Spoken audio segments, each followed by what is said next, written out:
listening to Your Secret is Safe with Me, non-judgmental talk about infidelity with Dr. Marie Murphy. If you're looking for new perspectives on complicated relationship issues, you've come to the right place.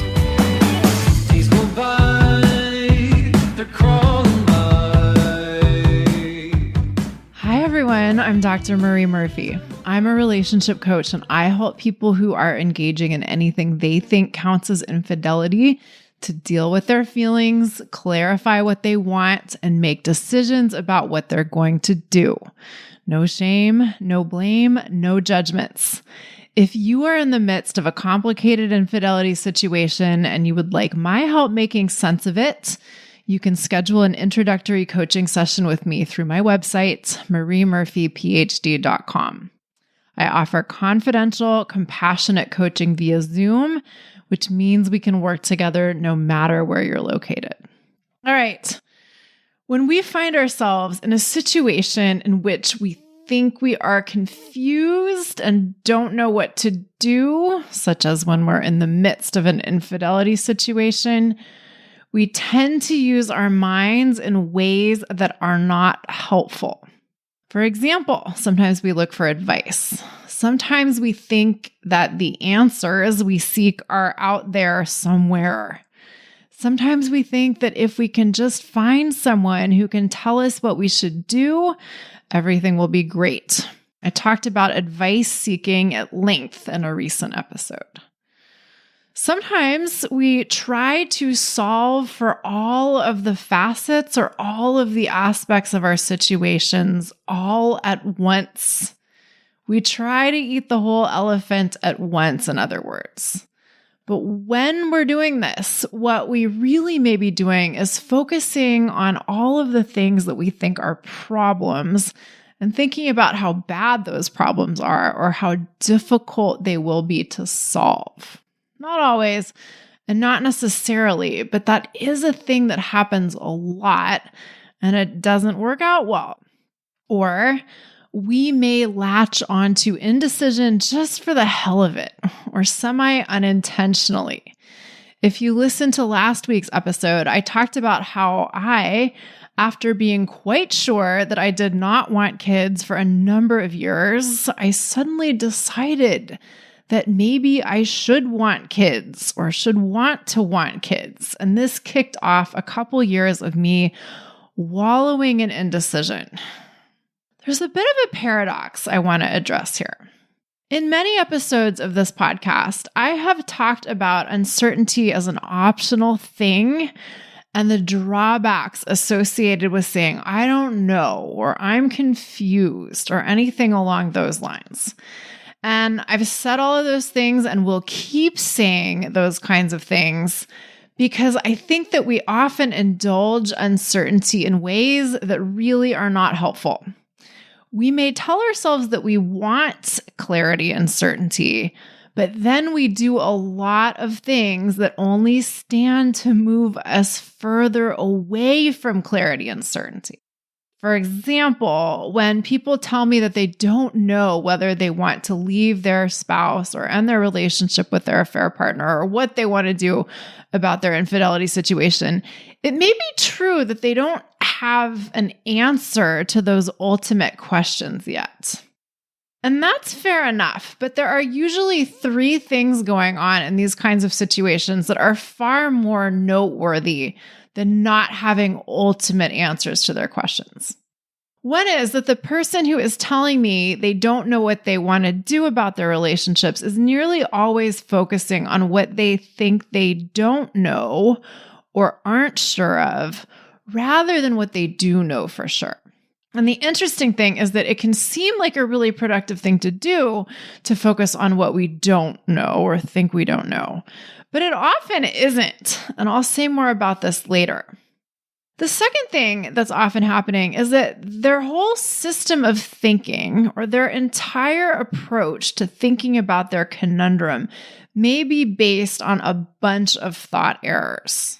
Or put differently, they may believe a whole bunch of things that aren't necessarily as true as they think they are.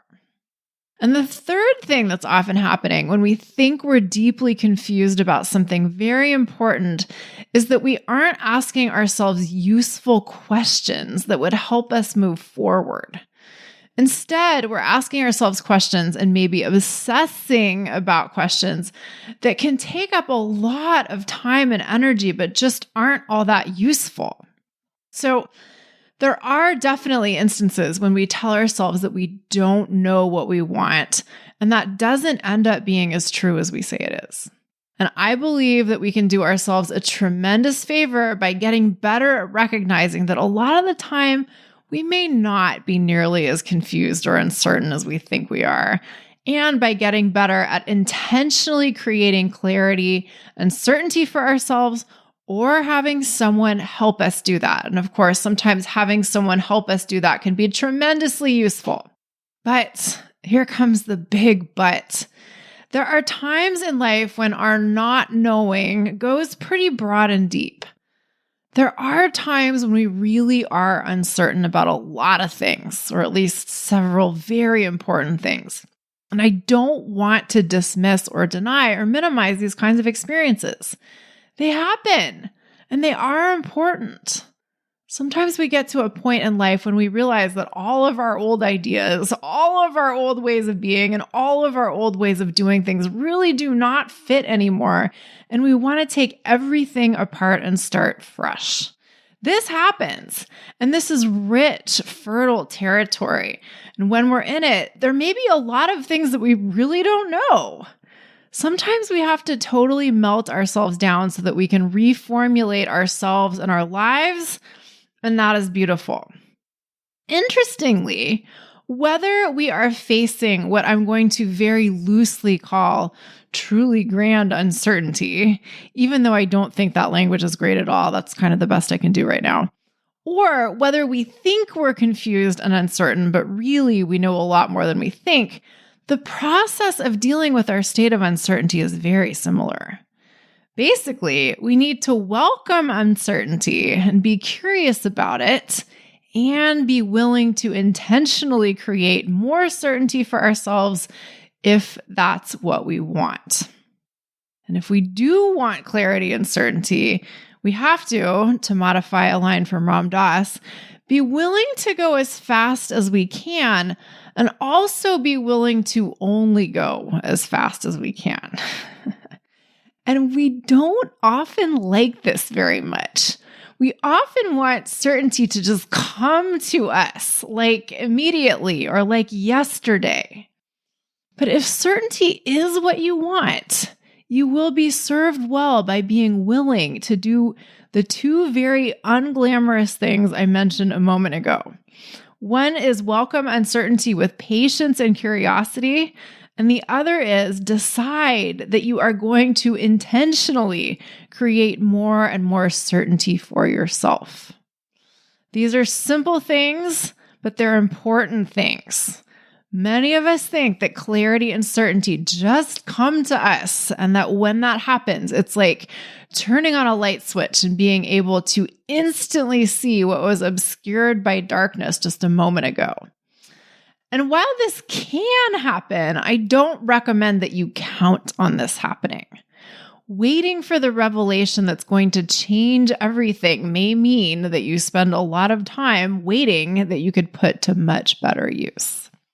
To refer back to the story I told you in last week's episode, when I launched myself into a phase of wondering if I should want kids after having conclusively decided that I did not, I was not focusing at all on what I was sure of. I was not asking myself useful questions, and I was operating from a bunch of thought errors that I did not recognize. For instance, one of the questions that I asked myself obsessively was, what if I wake up when I'm 70 and wish that I had had kids? Now, on the one hand, that's a terrible question because there's no way to know what I'm going to want when I'm 70. I'm not 70 yet. I don't know what I'm going to want when I'm 70. But even if that was a terrible question, I could have decided to conclusively answer it. Or I could have turned it into an answerable question rather than an unanswerable question. I could have said to myself, this is what I'm going to want when I'm 70, and I'm committing to wanting this. I probably wouldn't have wanted to do that. More effectively, I could have said to myself, okay, if I do wake up when I'm 70 and wish that I'd had kids, how will I handle that?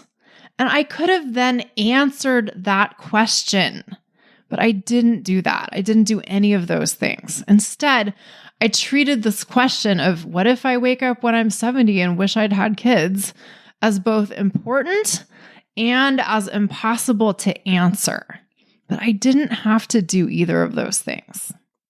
I was also wondering if maybe everyone who had kids understood something important about what it means to live a full and rich life that I didn't.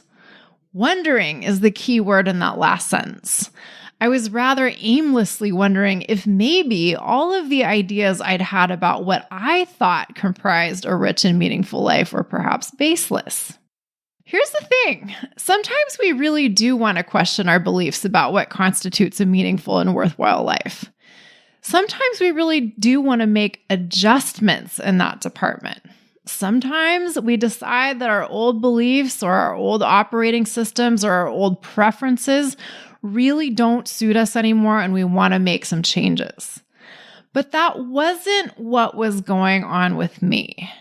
What was happening with me was I had latched onto the idea that maybe other people's priorities should be my priorities.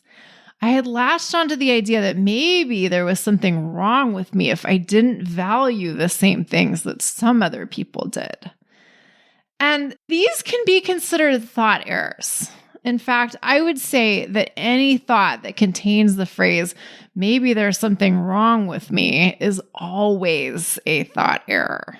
Guess what? There's nothing wrong with you, period. Moreover, as I said last week, I wasn't dealing with my so-called dilemma about whether or not I wanted to have kids or should want to have kids in any systematic way. I was not organizing my thinking at all. I was letting uncertainty have its way with me. I was not managing my mind. My mind was having a field day with me. And this is exactly what I see a lot of my clients doing in regards to their infidelity situation. And this is what I help people stop doing. Giving serious consideration to major questions in your life and allowing yourself to experience productive uncertainty is one thing. Staying mired in uncertainty because you don't know how to manage your mind is another thing entirely. How do we get ourselves out of the fog of uncertainty and confusion and not knowing? Well, we can actively learn how to manage our minds rather than letting our minds manage us. This is a process. This is a practice. This takes effort. And this is not something I can teach you how to do in one podcast episode.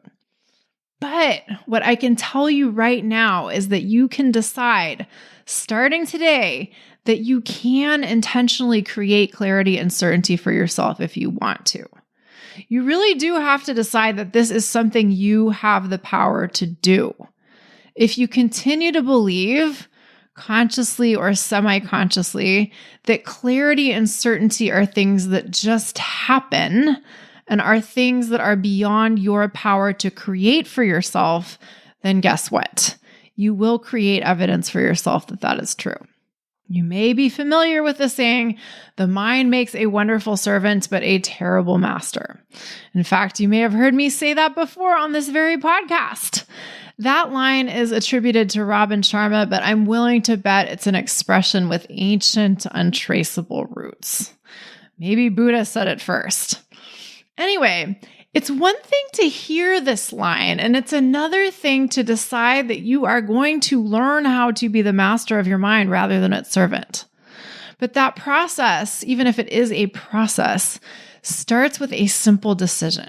You can decide right now that you are going to be the master of your mind. You can decide right now that you're going to put your energy into cultivating clarity and certainty for yourself, rather than putting your energy into feeding your uncertainty.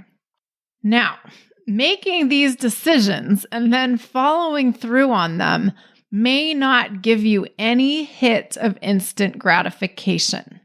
Then again, it might, because deciding to take responsibility for any aspect of our lives can feel wonderful, but sometimes it doesn't. Sometimes taking responsibility for our life experience doesn't feel fun at all. Sometimes we want someone to come along and just do it for us, and we're really unexcited about the idea of doing things for ourselves. But we just may get to the point where we see that really it might be the only way forward to take responsibility for ourselves. So we decide we're willing to step up and take the power back and create clarity and certainty for ourselves instead of waiting for it to just come along and hit us on the head. Whether making this decision sends a shiver of excitement through you or not, I will tell you that the work of managing our minds is not always fun or glamorous. Sometimes it's anything but that, especially if we are not in the habit of managing our minds at all. Learning how to do this can be like learning a completely new language or an entirely new skill set. At first, it may seem like a lot of effort for little reward. And I should say that when I say this, I am talking to my slow learners of new languages. I know that some of you people are total freaks and you can become fluent in a new language in like 13 days or less, but that's never been me. So for all of you out there who find learning a new language to be a total struggle, that's what I'm talking about, right? But when the effort starts to pay off, it's amazing, right?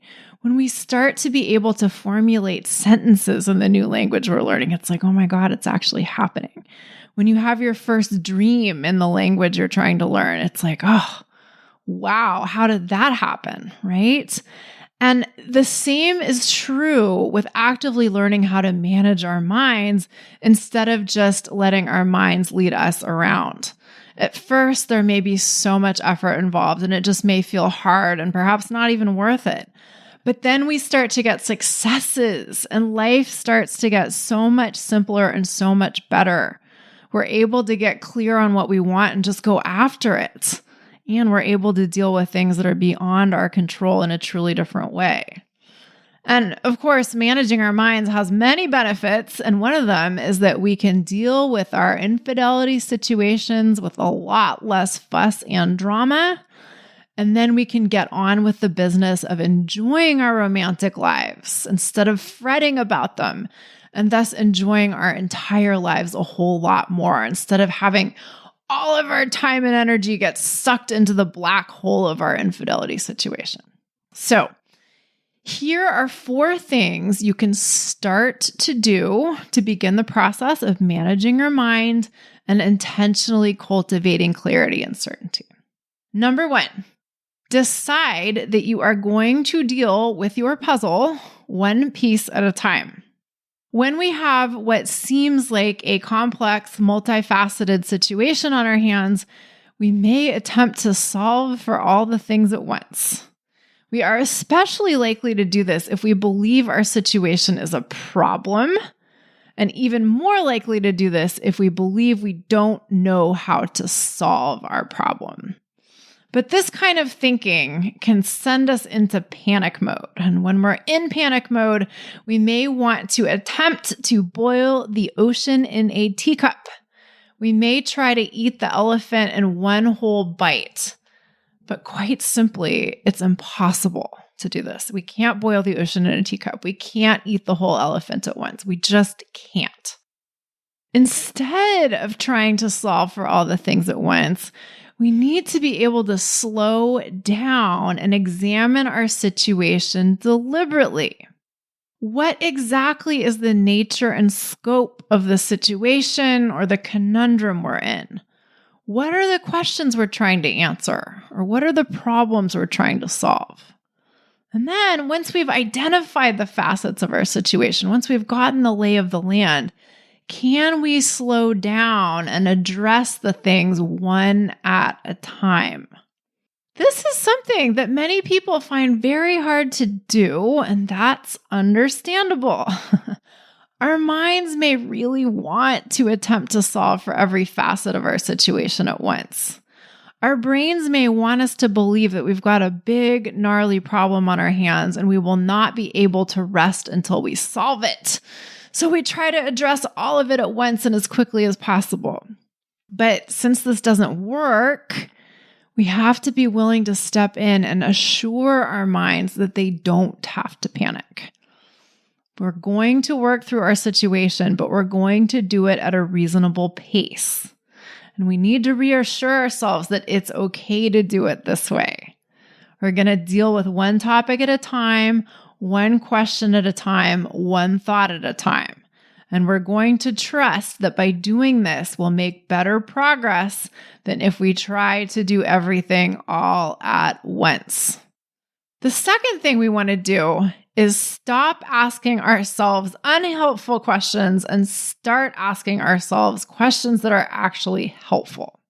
One of the most unhelpful things we do with our minds is ask ourselves the same questions over and over again without actually answering them. If you have been doing this, I will give you two choices for how to proceed.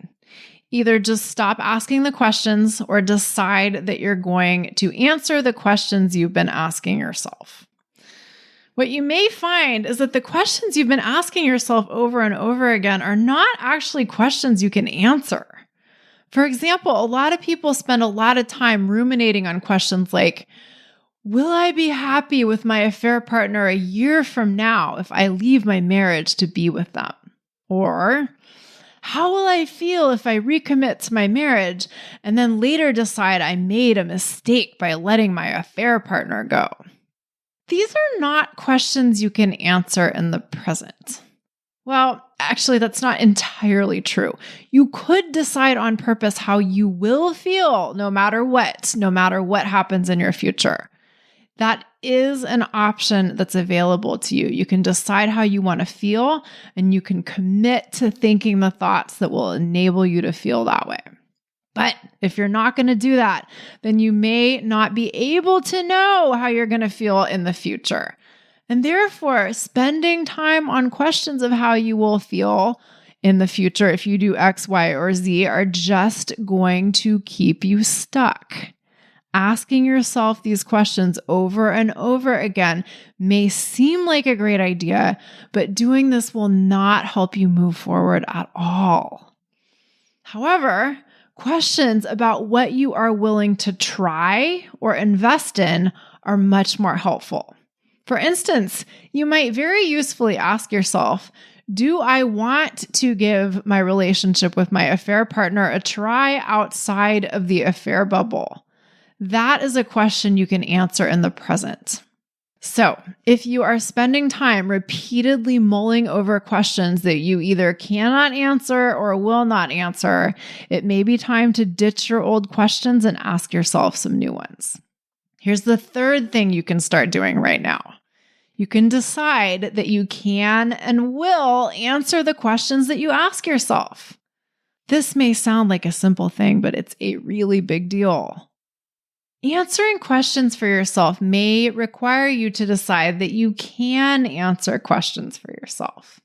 And you may not have claimed your power and authority to do this for yourself yet, but you can.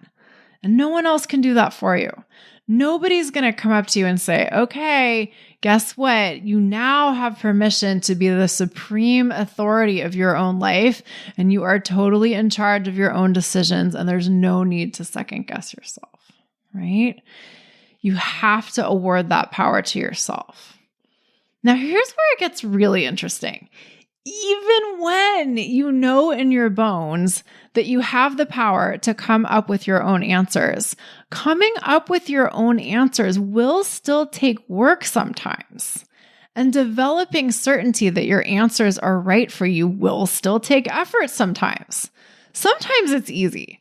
Sometimes we just know what we want and why we want it, and it doesn't take any effort. That does happen, and when it does, it's lovely. But sometimes we really have to dig deep to formulate answers to the questions we're facing. This may take some serious exploration and some trial and error. For instance, if we're trying to make some decisions about our love life, we may want to ask ourselves what we would ideally like the future of our love lives to look like. And we may not have ever considered that question before. We may have just assumed we'd keep on doing whatever it was we were already doing, and the possibility of choosing differently may be new to us. So we get to ask ourselves questions like, what might we like to experience and why? And we may need to ask ourselves that over and over again, or whatever the question we come up with is. We might have to be willing to consider and reject a lot of different possible answers before we come across anything that sounds even remotely appealing to us. But if we decide we're willing to come up with answers, when we decide we're dedicated to moving through uncertainty or through a state of not knowing and into a state of knowing, we can do that. By focusing on what we do know for sure, or what we are starting to know for sure, we can build on uncertainty rather than feeding uncertainty. The fourth thing you can start doing right now to create clarity and certainty is to be willing to remind yourself of what is true for you.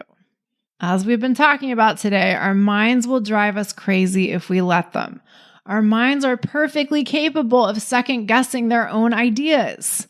So if you want to feel more certain of a decision you are making, you need to come up with clear reasons why you are making the choice you're making and be ready to remind yourself of those reasons regularly. Especially if we are not in the habit of creating clarity and certainty for ourselves, our minds may tend towards creating more confusion. Some of us are very much in the habit of making a decision and then promptly deciding that we haven't really made a decision, or that we need to go back and revisit the decision we thought we've made. You don't have to put up with those kinds of shenanigans.